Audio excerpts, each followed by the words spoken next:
अपनी मर्जी का ठेकेदार करके वो तो करती है, वो तो अंडरस्टैंडिंग है। ऑन रिकॉर्ड वो चीज नहीं हो सकती। मिर्जा साहब ਤੁਸੀਂ ਇਹਨੂੰ ਜ਼ਰੂਰ ਹੈਡਲਾਈਨਸ ਬਣਾना।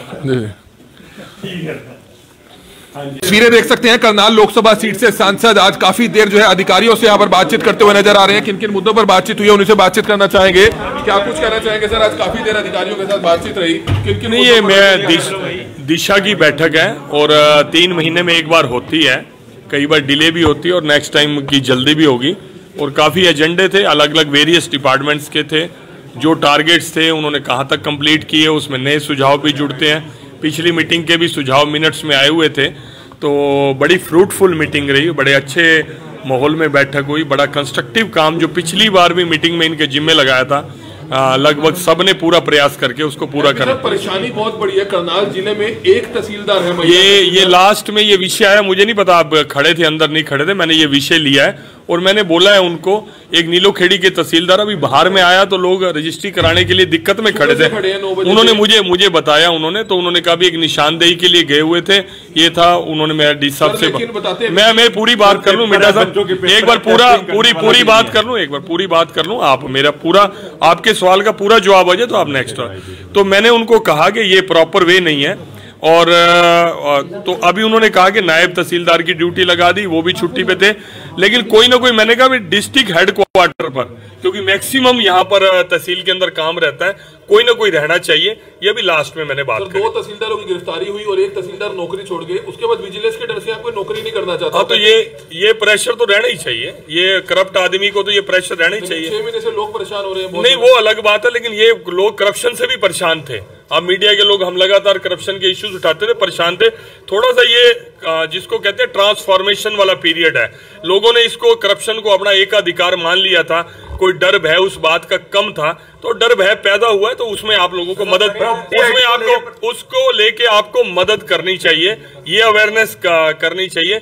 अच्छी बात है, करप्ट कोई भी है बख्शा नहीं जाना चाहिए। में बुरा हाल है, प्रॉपर्टी को लेकर काफी परेशानियां आ रही हैं। आपसे पीछे भी सवाल पूछा था, सीएम साहब से भी पूछा था, निकाय मंत्री जी से पूछा था कि 1 साल हो गए लोग परेशान हो रहे हैं काफी। प्रॉपर्टी आईडी के लिए पूरा प्रयास हो रहा है कि सेल्फ असेसमेंट का, मैंने ये बैठक माननीय मुख्यमंत्री जी के साथ करी है कि अगर जिनको प्रॉब्लम्स आ रही है कंपनीज के सर्वे के कारण, गड़बड़ी के कारण, और अप्रूव्ड एरियाज को भी कई बार अनअप्रूव्ड एरिया, ये वेरियस मीटिंग्स के अंदर ये मुद्दा उठाया जा सका। और मैंने अभी सेल्फ असेसमेंट का एक फॉर्म भी अपने साथियों के साथ मिलके उसको क्रिएट किया और मैंने सीएम साहब के सामने रखा है। मुझे लगता है कि जल्दी इसका निराकरण हो जाए। निराकरण स्मार्ट सिटी है, टॉयलेट बंद पड़े हैं, रैन बसेस, स्मार्ट सिटी का नाम दिया जाए। देखिए, स्मार्ट सिटी, आपने स्मार्ट सिटी में शुमार हुआ है 82 काम जो स्मार्ट सिटी के तहत सेलेक्ट किए गए थे, 51 काम उसके अंदर कंप्लीट हुए हैं। तो स्मार्ट सिटी में होने में टोटल सिटी तो नगर निगम एरिया में भी है, स्मार्ट सिटी के अंदर कुछ प्रोजेक्ट्स हैं, मैंने आज वो लिस्ट मांगी है। 51 काम जो स्मार्ट सिटी के तहत सेलेक्ट हुए थे और कंप्लीट हो चुके हैं, और जो बैलेंस काम है जो रह गए उसकी भी लिस्ट मांगी है। एक सर देख, आप मिटा नहीं, ऐसा है, आप थोड़ा सा रिक्वेस्ट है, अगर आप सामने वाले से कोई जानकारी चाहते हैं तो उसकी बात पूरी होने दें, मेरी रिक्वेस्ट है। तो वो मैंने लिस्ट मांगी और जो काम अभी इन प्रोग्रेस है वो लिस्ट भी मैंने मांग लिया।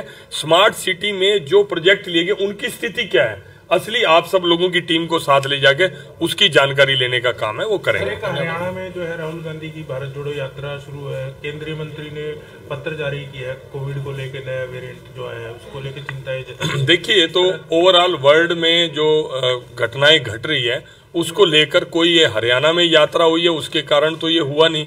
ये तो एक आपने देखा कि चाइना की तरफ से कितना चैलेंज है। कल पार्लियामेंट के अंदर मैंने देखा, जब मैंने एंटर किया तो सभी लोगों ने मास्क डाला हुआ था, उसको भी लेके हमने आज इस बैठक के अंदर चर्चा की है कि चैरिटी से हमारे पास 20-22 लाख N95 मास्क आए थे। जब पिछली बार बहुत ज्यादा कोविड फैला हुआ था तो लगभग 10-11 लाख हमने बांटे, अभी भी पड़े हैं। तो मैंने आज मीटिंग के अंदर वो भी ऑफर किया है कि यूएस मेक N95 अच्छी क्वालिटी के हैं, वो आप उसका भी एक प्रोग्राम करके उसको अभी देखते हैं। सर यात्रा वो कह रहे हैं कि रोकेंगे नहीं, यात्रा पूरी करेंगे जो आप नहीं, हम कब कह रहे रोक दें यात्रा? वो उन्होंने सोचना है। अगर मजबूत हो गया और प्रोटोकॉल के ना होनी भी चाहिए, बड़े बुरे हाल में है, होनी भी चाहिए। इतनी बड़ी गत उनके कारण ही बनी। कुछ तो बेचारे विपक्ष तो थोड़ा बहुत तो रहना ही चाहिए ना, एक तरफा तो वो नहीं, थोड़ा बहुत तो होना ही चाहिए। हम भी भगवान से प्रार्थना करें, ज्यादा वो थोड़े बहुत के लिए कह रहे हैं, कोई बात नहीं, खतरे में क्या दिक्कत है? बीजेपी तो 40 साल विपक्ष में रहकर भी आज दुनिया का सबसे बड़ा सिंगल लार्जेस्ट पार्टी ऐसी है कि जिसकी सदस्य संख्या पूरी दुनिया में सबसे ज्यादा। कोई दिक्कत सर, एनसीआर की कंफ्यूजन है, करनाल रहेगा नहीं रहेगा? बहुत अच्छा आपने बात पूछी। एनसीआर का मुद्दा मैंने पार्लियामेंट के अंदर उठाया, मैंने बात रखी, और मैं आपको जानकारी देना चाहता हूँ, अपने जो मंत्री, केंद्रीय मंत्री हैं पुरी जी, उन्होंने इस बात को नोटिस भी किया। फिर उसके बाद मेरी अलग से उनके साथ बातचीत हुई, तो उन्होंने कहा कि ये एक थोड़ा संशय बना हुआ है, कुछ स्टेट्स उसको 200 किलोमीटर तक लेके जाना चाहते हैं। तो मैंने उनको पूरे विनम्रता के साथ रिक्वेस्ट करते हुए पूरे जोरदार शब्दों में कि मेरी लोकसभा क्षेत्र को यहाँ से अलग किया जाए। तो उन्होंने कहा जल्दी, मेरे को पॉजिटिव साइन लगे उनके बातचीत में। आज से पहले कभी उन्होंने इस तरह पॉजिटिव नहीं कहा था, लेकिन अब पहली बार इस सेशन के अंदर मैंने उनसे व्यक्तिगत मिलकर भी बात की है। तो उन्होंने कहा कोई ना कोई आपका सोल्यूशन निकालेंगे। टोल प्लाजा का मामला बीच में अटका पड़ा था। टोल प्लाजा का मामला कोई अटका नहीं हुआ। टोल प्लाजा का मुद्दा मैंने 60 किलोमीटर वाला उठाया था, तो उन्होंने जो मूर्थल वाला और बस्ताड़ा वाला उसको 60 किलोमीटर किया। मैंने बीच में पानीपत वाला बात बोली थी, तो पानीपत वाला उन्होंने कहा ये फ्लाईओवर का टोल है, ना कि नेशनल हाईवे का टोल है, वो टोल अलग था, वो क्लैरिटी है। नहीं, ऐसा अभी तक उन्होंने मना किया। किसान गन्ने के रेट की वृद्धि को लेकर प्रदर्शन करते हुए देखिए आज तक मैं समझता हूँ हरियाणा का रेट टॉप पे था, लेकिन अभी मुझे पता लगा कि पंजाब का थोड़ा सा रेट उससे फालतू है। अंडर कंसिडरेशन है, माननीय मुख्यमंत्री जी उसका क्या फैसला करेंगे ये उन पर। एनसीआर हटता है तब भी उसका नुकसान है, रहता है तब भी नुकसान है। मुझे हटने का कोई आज की डेट में नुकसान नहीं लग रहा, मुझे रहने का नुकसान सबसे ज्यादा लग रहा है कि ऐसे ही एनजीटी की रेस्ट्रिक्शंस हैं, उनकी गाइडलाइंस हैं, उसके कारण मैं समझता हूँ यहाँ लाखों लोग रोजगार करते हैं, तो उसका घर का चूल्हा जलते ही रहना चाहिए। अगर एनसीआर हटता है तो मेट्रो तो आएगी या नहीं आएगी? आएगी, 100% आएगी। वो प्रोजेक्ट जो है वो 100% आएगा। भाटिया जी, दावों के बाद भी अवैध कॉलोनियां लगातार पनप रही हैं शहर के अंदर। बात मैं समझता हूँ ये एक ऐसा कठिन प्रश्न है जो आप कह रहे हैं कि अगर कॉलोनी को तोड़ने के लिए पीला पंजा चलता है तो शोर मचाने वाले भी हम लोग हैं। हम ही बोलते हैं कि ये देखो गरीब का मकान ढा दिया, गरीब का फलाना। उनको रोकने के लिए उनकी रजिस्ट्री रोकती हैं, उनके पानी की सुविधा नहीं होती, उनकी बिजली, हम ही लोग उसको करते हैं। और जब वो रोकते हैं तो हम कहते हैं मानवीय संवेदना के आधार पर कि चलो हर आदमी का हक है बिजली पानी के ऊपर। रोकने की कार्रवाई होती है तो उसकी भी आलोचना होती है, नहीं हो रही तो आज आपका वो भी प्रश्न। भाटिया जी, संद में फिर तोड़ दी आज से पहले जो जितनी कॉलोनियां बनी, जो जिनको अनऑथराइज बोला जाता था, तब हम ही मांग करते थे कि यार इनको ऑथराइज किया जाए। सरकार ने ऑथराइज कर दिया, जितनी स्पीड से ऑथराइज करा उतनी स्पीड से अनअप्रूव्ड कॉलोनियां। सर, सेक्टर 5 और 7 के लोग आपका धन्यवाद कर रहे हैं कि आपने जो उनके बीच में जाकर उनकी समस्या सुनी थी। पार्कों को अब नहीं काटा जाएगा, पार्कों में प्लॉट नहीं काटे जाएंगे। आपकी जानकारी अधूरी है, 5 और 7 के नहीं, अब 8 और 9 के भी धन्यवाद करेंगे।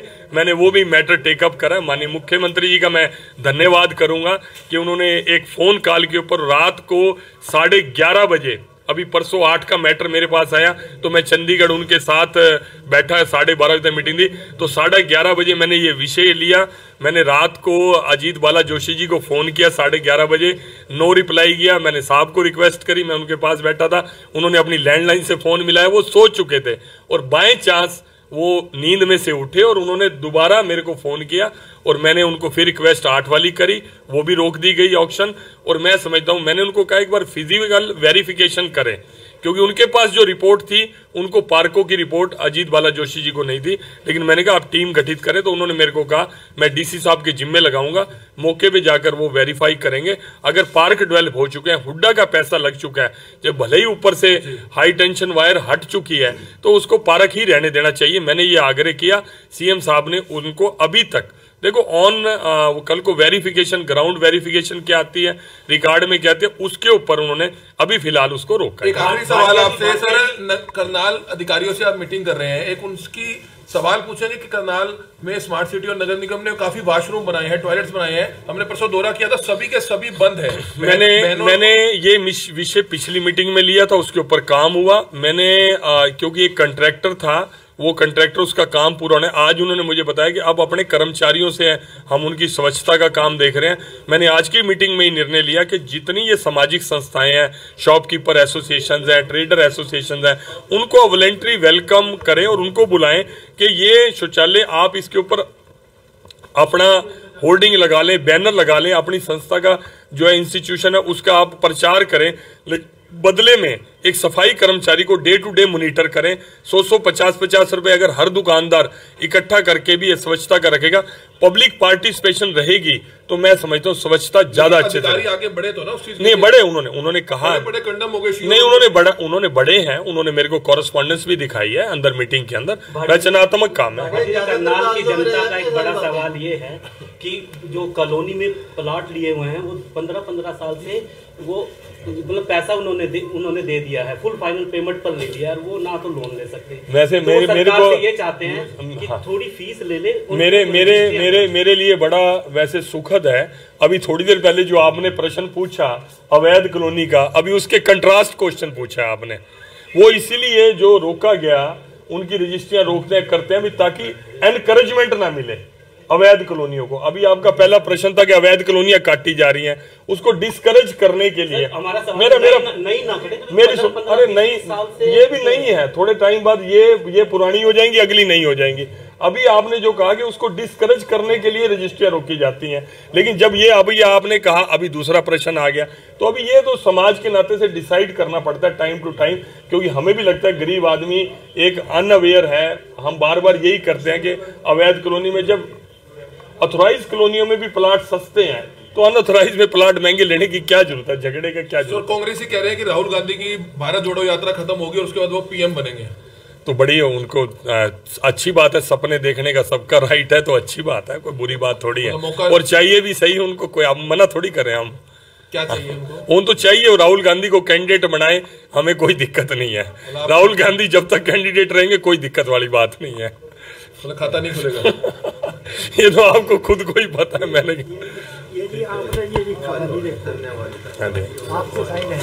तस्वीरें देख सकते हैं इस समय किस तरह से करनाल पहुंचे हैं। करनाल लोकसभा सीट से सांसद लोगों से भी मुलाकात करते हुए नजर आ रहे हैं और अधिकारियों से भी मुलाकात करते हुए नजर आ रहे हैं। लगातार करनाल ब्रेकिंग न्यूज ने कई सवालों का जवाब उनसे पूछा। करनाल ब्रेकिंग न्यूज ने कई सवालों का जवाब भी उनसे पूछा और आप देख सकते हैं कई सवालों का जवाब भी उन्होंने दिया। लेकिन देखना ही होगा कि क्या अब जो सभी काम हैं वो पूरे हो पाएंगे। हालांकि लोगों के बीच में इस समय आप देख सकते हैं करनाल लोकसभा सीट से सांसद संजय भाटिया मौजूद है। लगातार करनाल तहसील में तहसीलदार नहीं है, लोग परेशान हो रहे हैं, प्रॉपर्टी आईडी का मुद्दा है, लोग परेशान हो रहे हैं। उम्मीद करते हैं कि जल्द से जल्द करनाल लोकसभा सीट से सांसद संजय भाटिया हो या हमारे हरियाणा के मुख्यमंत्री मनोहर लाल खट्टर हो जो करनाल से विधायक है, या प्रशासनिक अधिकारी हो, कहीं ना कहीं उनको लोगों की परेशानी दिखेगी और जल्द से जल्द इसका समाधान होगा। लेकिन करनाल ब्रेकिंग न्यूज एक जिम्मेवार संस्थान होने के नाते, एक जिम्मेवार पत्रकार होने के नाते लगातार पब्लिक के मुद्दे इसी तरह से उठाता रहेगा और हम उम्मीद करते हैं कि जल्द से जल्द प्रॉपर्टी आईडी का जो मुद्दा है वो जल्द से जल्द सोल्व होगा। लोगों की जो तमाम परेशानियां हैं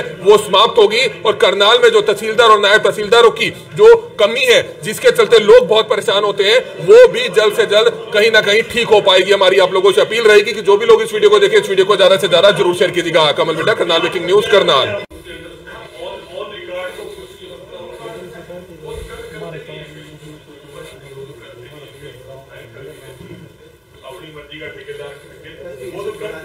वो तो अंडरस्टैंडिंग है, ऑन रिकॉर्ड वो चीज नहीं हो सकती। बेटा तो तुझे ਇਹਨੂੰ ਜ਼ਰੂਰ हेडलाइंस बना ठीक है। हाँ जी, आगे सर जो एस्टिमेट्स की कह रहे हैं सर, ये सभी करंट के ही हैं, रेगुलरली फॉलो होता है। अगर 1 मंथ से ऊपर और हो जाता है तो फिर उनकी मीटिंग पुराना कोई सर। ये कुछ एमपीनेट के जो वर्क्स हैं उनकी फोटोज हैं जो आपने करवाए हैं सर काम, लेटेस्ट नहीं काम, तो उन्हीं की फोटो लगाए हैं सर। महाराणा प्रताप भवन में घरोंडा में सर ये एक हॉल बना है। इसी प्रकार पाल चौपाल घरोंडा में सर आपने जो अनाउंस करे थे वो काम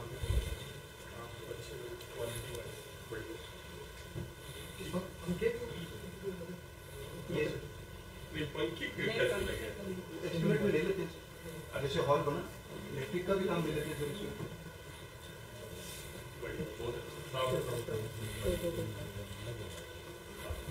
नरेगा स्कीम